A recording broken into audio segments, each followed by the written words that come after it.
Bene, eccoci insieme anche oggi. In un periodo in cui si parla di reddito di cittadinanza sembra paradossale, ma ci sono anche problemi per troppa salute. Questa potremmo definirla un po' la situazione del distretto della Giostra del Polesine. Distretto della Giostra che ha due epicentri, due capitali, definiamole così, che sono Bergantino e Merlara. Abbiamo ospite in studio Franco Cestonaro, che è il District Manager, vale a dire il coordinatore del distretto della Giostra. Perché dico che si può scoppiare anche di troppa salute? Perché un problema che loro hanno come distretto della Giostra è quello di trovare la manodopera e le professionalità necessarie, ma di questo parleremo tra poco. Diamo però un dato, perché questa è realmente un'eccellenza del nostro territorio, magari poco conosciuta dal grande pubblico, però nel sud del Veneto, nel Polesine, tanto bistrattato fra virgolette, c'è questo distretto della Giostra famoso in tutto il mondo. Quanti sono gli addetti, l'indotto, tanto per dare un dato economico? Sì, stiamo parlando, intanto grazie Fabrizio, tu sei sempre molto generoso nel, come dire, parlare bene del nostro Polesine e ci fa onore, grazie mille. Stiamo parlando di un'area altopolesana ai confini con la Lombardia che vede circa un centinaio di imprese che operano nel settore appunto delle costruzioni, delle attrazioni e delle giostre.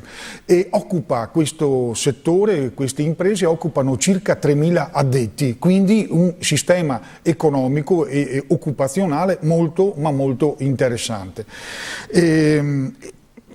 Com'è che si è arrivato però a questa realtà? Perché nell'Alto Polesine questa passione per la giostra? Giustissima domanda, è corretta. Allora, noi stiamo parlando di una partenza nel primo dopoguerra e tutto nasce per una questione di fame. Non c'era lavoro, c'erano problemi nell'Alto Polesine e quindi si lavorava solo nel settore dell'agricoltura. Nel settore dell'agricoltura ti pagavano a fine anno e dopo il raccolto. E in quel contesto due meccanici di bicicletta che dovevano far quadrare i conti della loro famiglia e quindi dare da mangiare alla loro famiglia, hanno iniziato a girare per le sagre paesane, per le fiere e si sono imbattuti in una prima autopista. E da lì è partita questa scintilla perché hanno riscontrato che c'era la coda di persone che volevano salire sulla giostra, sull'autopista e fatalità pagavano anche in anticipo.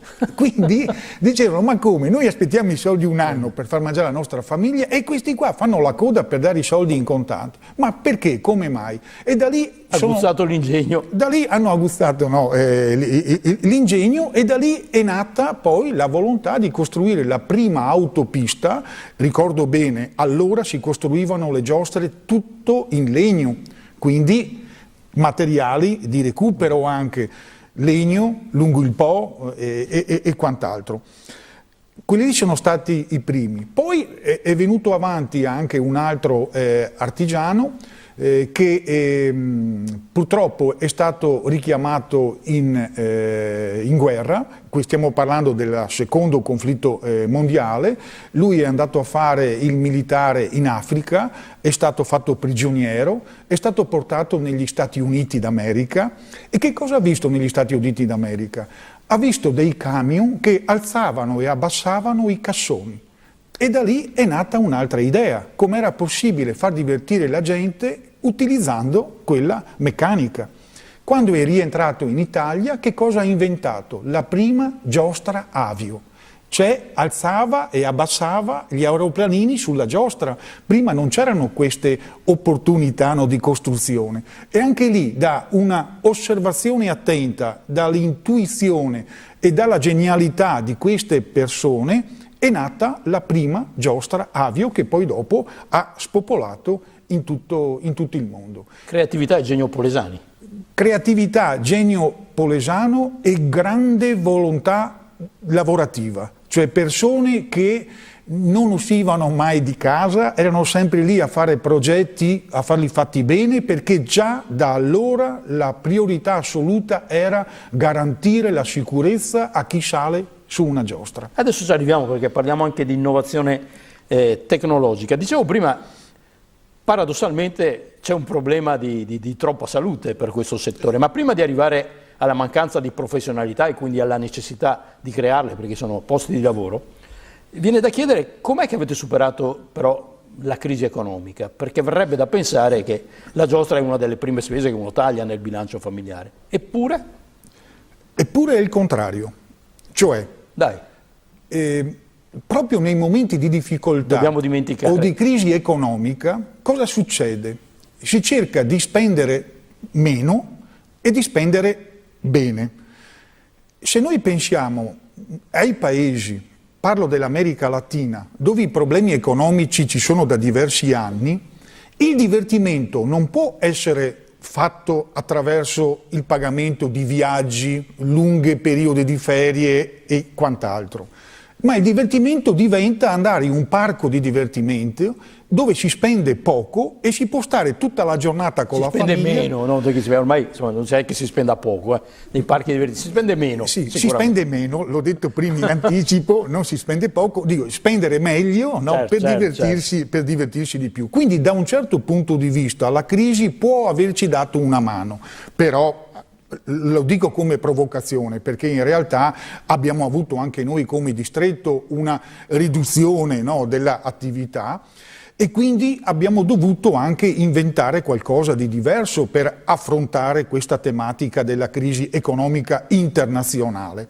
E quindi si è investito molto nella innovazione tecnologica, nella ricerca, nelle collaborazioni, nei rapporti con le università, con i centri e laboratori di ricerca, con l'inventare nuove tipologie di divertimento. In pratica ci siamo inventati emozioni, nuove emozioni per attirare l'attenzione di chi poi in giostra ci va. Ecco, visto che abbiamo introdotto questo elemento, va sottolineato, l'ho imparato frequentandovi, che il distretto della giostra e l'industria della giostra è un'industria che crea emozioni e quindi la capacità, quando si parlava prima di sicurezza, è quella di riuscire a portare il frequentatore ad una carica di adrenalina che però non deve mai superare evidentemente la soglia di sicurezza. Quindi c'è ingegneria, c'è studio, c'è non solo creatività, c'è scienza.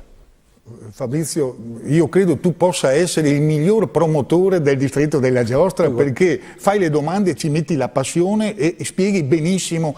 È vero. Per costruire emozioni però bisogna anche utilizzare degli equilibri e quindi quando dico che noi prendiamo anche come spunto calcoli e numeri che ci fornisce la NASA, perché, per esempio, quanto incide l'accelerazione sul corpo umano e quindi quando sparano nello spazio le navicelle, sicuramente ci sono degli studi che difende il corpo umano che è sopra la navicella. Stesse caratteristiche, stessi calcoli ingegneristici e quant'altro vengono usati anche nella costruzione delle giostre per garantire la sicurezza di chi sale in giostra. Stiamo parlando tra parchi fissi e parchi mobili, cioè le sagre paesane. Luna Park. Stiamo parlando di circa 1 miliardo di persone che ogni anno vanno in giostra. E la sicurezza è importantissima perché succede un incidente ogni 2.200.000 frequentatori del parco di divertimento. C'è più rischio a andare in motocicletta, non c'è dubbio su questo. C'è più rischio girare in bicicletta, c'è più rischio quasi camminare a piedi che non salire su una giostra. Ma questo è frutto di ricerca, investimenti, intelligenza da parte delle imprese del distretto della giostra. Arriviamo alla necessità di trovare professionalità però. Sì. È un problema perché ovviamente stiamo parlando di un distretto giovane, ma è già quasi arrivato alla terza generazione. Abbiamo titolari di impresa molto giovani e abbiamo anche bisogno di operatori giovani che sostituiscono chi per primi si è inserito nel mondo lavorativo come dipendenti. E chi va in pensione spesso e volentieri non siamo in grado di sostituirli, ma servono delle professionalità particolari. servono dei saldatori che siano in grado di fare le saldature non per una bicicletta ma per una giostra, con quelle sollecitazioni che accennavo prima e con quei calcoli che devono garantire la sicurezza. Stiamo tentando appunto di collaborare con enti ed istituzioni, in particolare con le scuole, ma anche con le famiglie, per far comprendere l'opportunità che c'è nell'entrare a lavorare nel settore della giostra, perché la professionalità è multidisciplinare, cioè uno non può fare solamente la saldatura, deve essere anche capace di capire come funziona l'aerodinamica, gli impianti elettrici, elettronici, i computer e soprattutto anche la capacità di viaggiare. Il 98% delle giostre che vengono costruite nel distretto vengono esportate all'estero, quindi vanno montate all'estero. Serve personale in grado di conoscere le lingue, di saper viaggiare, di saper comunicare, di saper spiegare. Quindi una opportunità per i giovani, secondo noi, molto elevata. Però dico anche, aggiungo, tanti dicono, beh, ma se non trovate personale probabilmente è perché non li pagate bene. Non è assolutamente vero. Qua stiamo parlando di contratti rispettati al 100%, di riconoscimenti e di indennità per chi se lo merita rispettati al 100%, quindi garantisco che lo stipendio è adeguato al lavoro svolto, alla professionalità impiegata. E perché vogliamo parlare anche con le famiglie? E perché spesso anch'io, che ho una figlia che va... Ancora un minutino, Sì, anch'io che ho una figlia che va all'università, preferisco che diventano tutti notai, dottori, quant'altro, ma in realtà non c'è spazio per tutti. Lo spazio lo si trova anche nel momento in cui si crea una propria professionalità e il distretto può offrire questa opportunità per i giovani. Intanto grazie a Franco Cestonaro, che è il coordinatore del distretto della giostra del Polesine. Sì. Le capitali sono Bergantino e Melara,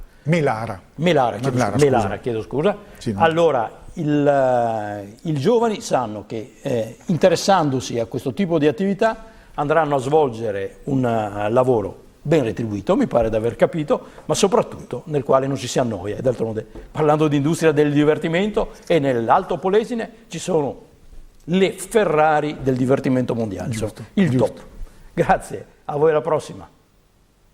Grazie.